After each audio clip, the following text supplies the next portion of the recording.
Welcome everyone, my name is Becky and I like to read. It's another 5 fave video and today I am sharing with you my 5 favorite fantasy romances that I read this year.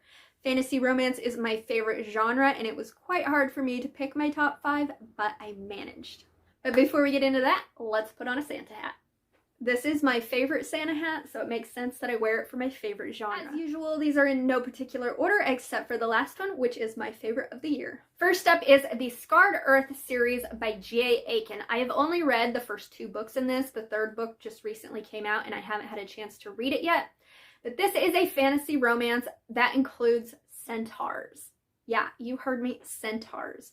I would say this leans more fantasy than romance, but it definitely has a romance subplot within it. So this is a story that revolves around a very large Viking-esque family. And our main girl, Keely, in this book, she has no interest in being queen.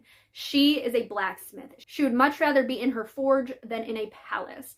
But her younger sister is very determined to be a queen. Plots against her family to marry the king, kill him, and rule the kingdom. And it's up to Keely to stop her from doing this. And she does that with the help of a centaur herd, one of whom she ends up falling in love with. I think G.A. Aiken's writing is just so fun. I listen to these on audio and they are a blast to listen to.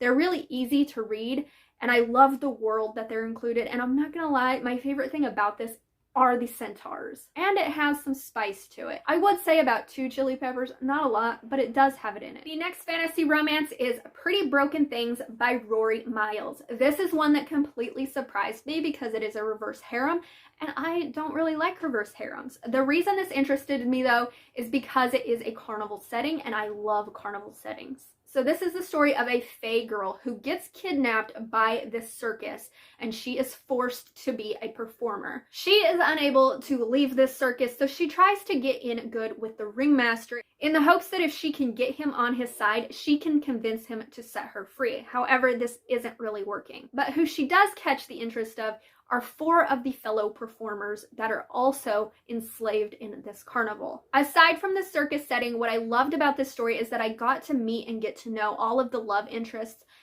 not in a sexual scenario.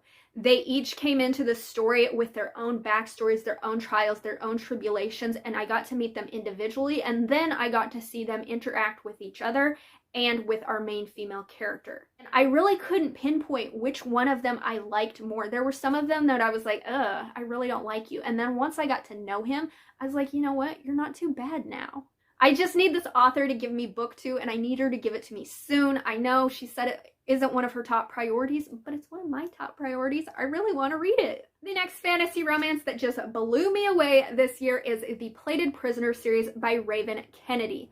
I did not anticipate to fall in love with this story as much as I did. Why is there... Oh, that's my phone shadow. Sorry. I have to use my ring light because it's getting dark out, so now you get a shadow.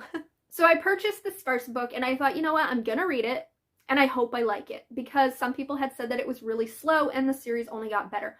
I was so enthralled with this story. I read it in one sitting. I was obsessed. And then I got the other 3 books and I binge read them in about 2 days. That's how obsessed I became with this series. I really liked the character growth of Auren throughout the book. I loved the slow burn romance between her and the love interest. I loved the world that was created, and I just loved the idea of this story as well. I was not expecting there to be fae in this book. That was a surprise to me. So I am eagerly awaiting the next book in this series, and I will binge read that thing in probably a day. The next fantasy romance that I absolutely love this year is the River of Mist duology, Serpent's Touch and Serpent's Claim by Marina Simcoe. This is a slow burn, friends to lovers fantasy romance with a carnival setting. It's like Marina Simcoe asked me, what are all your favorite things, and threw them in a book. This is about a human girl who has grown up in this freak show carnival.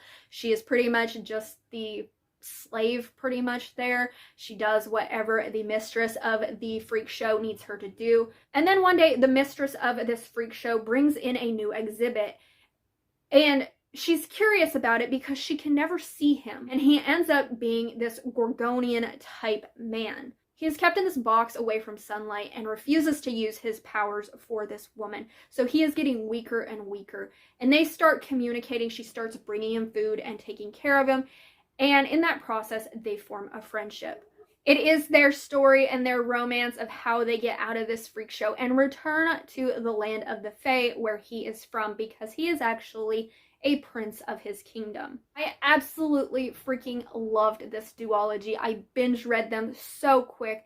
Like I mentioned, so many of my favorite tropes were in this. If you like friends to lovers, if you like slow burn, I highly, highly cannot recommend this book high enough.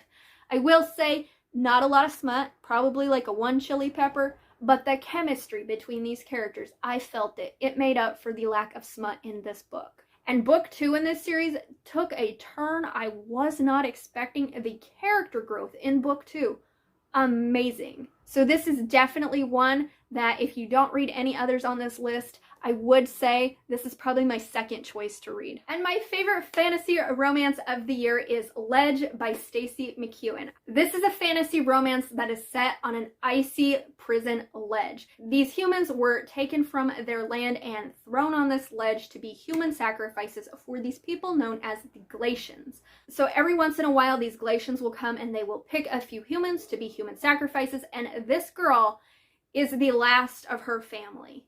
And she ends up getting taken. But she doesn't want to give in that easily, so she takes the option of being prey. They tell her if she can make it down this wintry mountainside and reach the human lands, she can be safe. What she wasn't expecting was for one of these Glacians to actually help her. So this is a hate-to-love romance. It's got a bit of a journey trope because they have to journey down the mountain to reach the lands. It is a forced proximity. There is only one bed. Our main love interest has wings, so if you like your winged love interest, you should check this out. It's got a cold setting, so perfect for winter.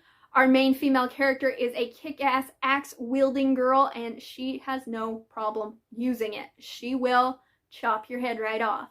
This is another book that completely caught me off guard. It sucked me in from the beginning. It had action, it had adventure. It had just the right amount of romance for me. It is slow burn, and I would say only 2 chili peppers worth of smut. I highly enjoyed this one, and I think you should give it a try. So that is it. Those are my 5 favorite fantasy romances of the year. If you read fantasy romance, let me know down in the comments what was your favorite fantasy romance of the year. And until my next video, thank you guys so much for watching, and read a fantasy romance for me. Bye.